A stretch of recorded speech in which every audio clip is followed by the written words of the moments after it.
They got burst. And the Khalid, of course. Of course, leave it to TLPH to throw a curveball. 40, what?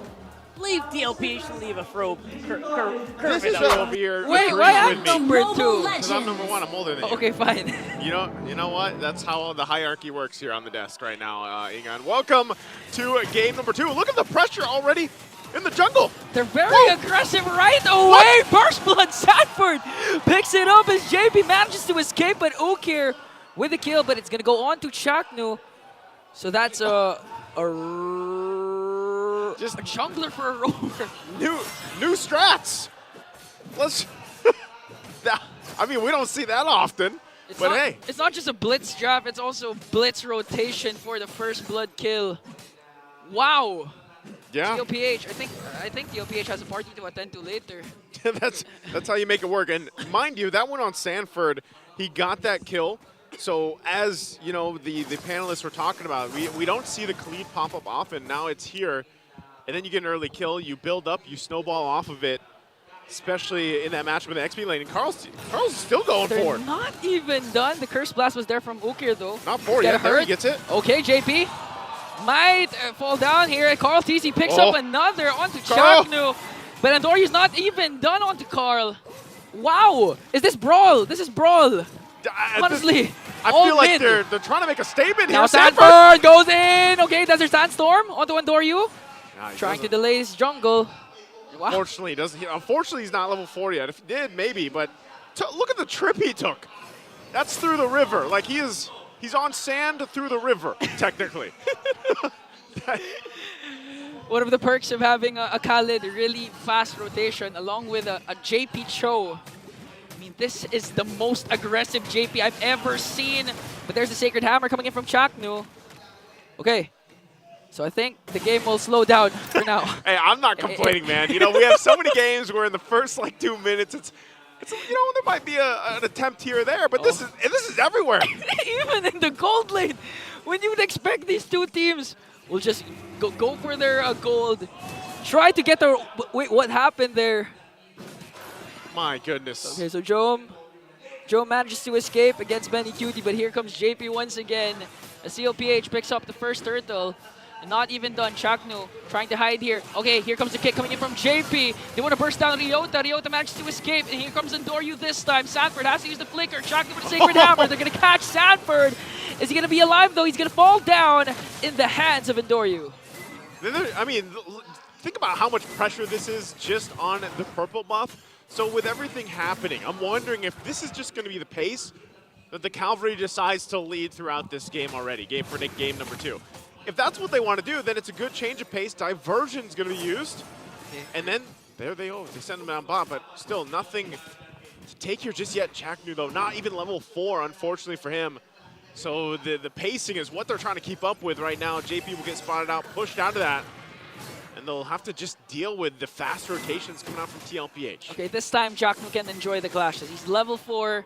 Flicker is available. JP with a kick once again, wanting to burst down Chaknu. A lot of skills expended. They're not even afraid to just burst down any member of Omega. I gotta say, refreshing, and I love to see it. Not only is the meta wide open, but hell, even the strats in the way that you play it and approach the game after seeing this from TLPH. JP's gonna be fine. And Doru, though, he does have that pressure there, and every time, again, when they have that fracture, now that the fracture has the 30% slow on it, that's part of what can make this Nolan so deadly. But right now, we're going to wait for this turtle to come up. Some of the items fall into place. First items being locked in here for most of the players. And as they set up here on the top side, just trying to get things set up for this turtle. Second one of the game. Sanford, this time around, could actually initiate too, just with the Sandstorm alone, or it could be JP. They're going to press it. This time, JP goes in with a double knock-up onto Chaknu. But look at that, Carl TZ. Oh, he was able to cast the Implosion Play plus a flicker out, but Carl TZ is going to finish him off as Andoryu gets the turtle. Killing spree for Carl TZ, but Omega gets the turtle. I don't know, man. This is taking me. Whoa! Oh! Whoa! Whoa! Wow! Benny. You know, yeah, but hey, it's a good thing Jome was an Alice in that sense, and he had a flicker. He predicted where the flowing blood will be casted. Spear of Destruction is going to connect. But although it didn't transition to a kill, that's still a lot. It takes a lot of skill, a lot of prediction, a lot of smarts, game sense to pull that off. Imagine if it was late game. That would be the highlight of the whole week. Yeah, and taking a look at this again, the Queen of Blood returns. Prior to FNOF Kelmer's Alice pick earlier today, the last time Alice was picked, I missed it. Season 11. Season 11. I can't 11. read so fast, man. You know, I'm a slow reader. Come on. But, you know, jokes aside, Alice being picked up twice today alone is just, again, reiterating the fact that the meta is wide open. We've seen so many unique picks. I would love, by the time we get and finish the playoffs, or maybe even before the playoffs, we have a stat out there that's like, yeah, this is how many unique heroes we had in Season 14 and then all the other seasons. Yeah, that's what I want to see. Yeah.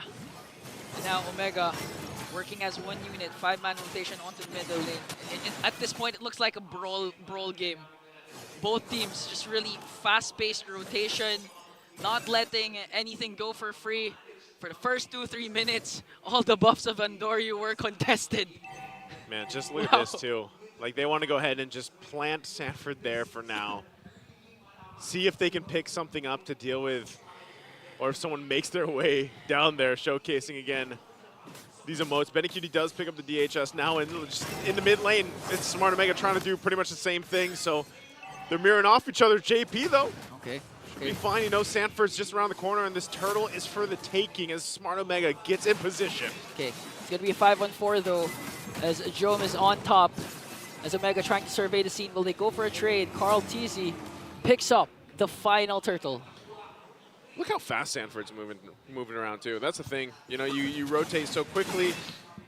Dare I say, this reminds me of the old saying, the Echo Express. Echo Express. But this is the cavalry Stampede gallop. Well, I guess only a single horse gallop. Okay, Whoa! JP. Okay, that was too much, JP. That was too deep this time. You're not just gonna keep doing that all throughout. I mean, Chaknu has the implosion, didn't even cast it. Ukir with the deadly grasp. Just try and terrify him. Look at the damage coming in from Sanji. The dispersion rotation was just too much for Ukir and Jome.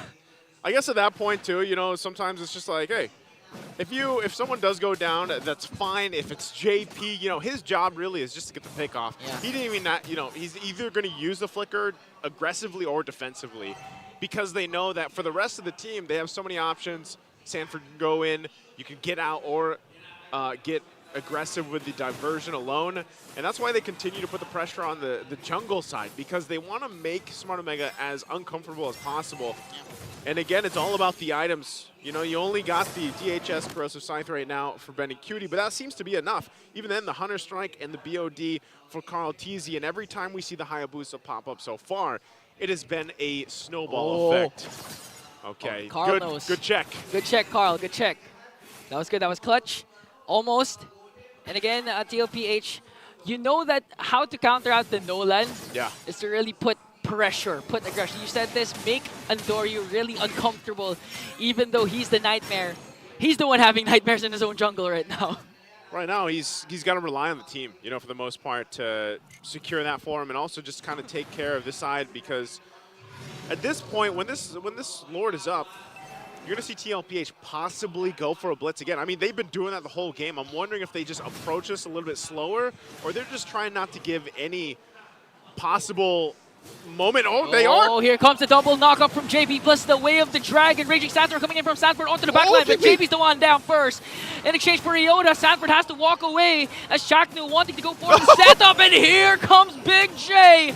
Sanji might be able to escape here. Chaknu picks up Sanford, but here comes the Spear of Destruction. BennyQt, plus there's a diversion play. How many will he send off? Sanji is also there, and Dory's gonna fall down in the hands of Carl TZ. Sanford's not even done!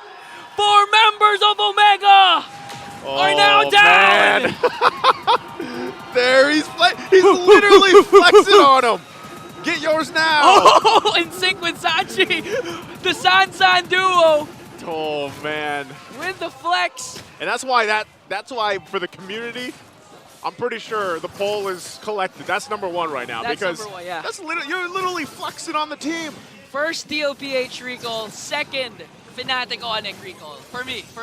Yeah. And I hope the I community agree. agrees.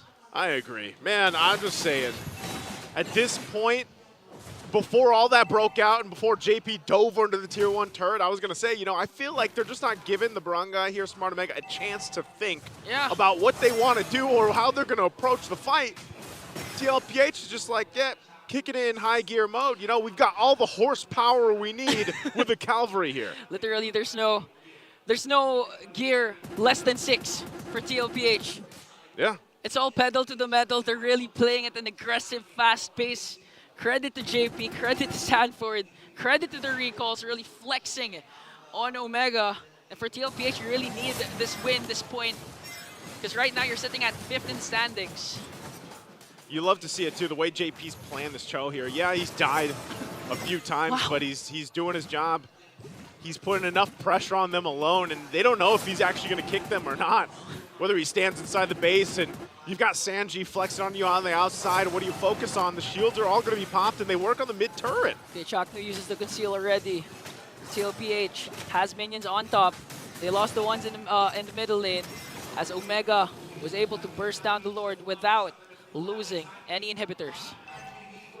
No inhibitors down, almost. This Almost. top one will just hold on a little bit longer. So for TLPH, 10,000 ahead and under the 12-minute mark, too. That is how fast this game has gone, and it's scaled up.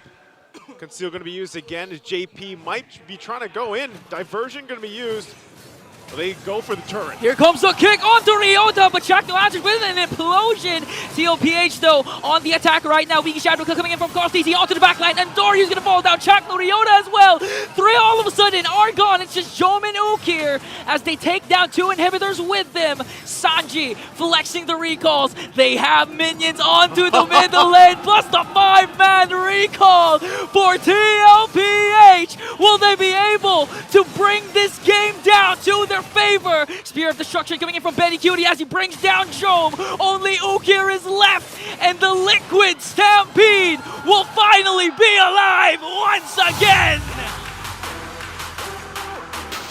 Quick, fast, and may I say, Express is back here. Again, TLPH comes in swinging in game 2.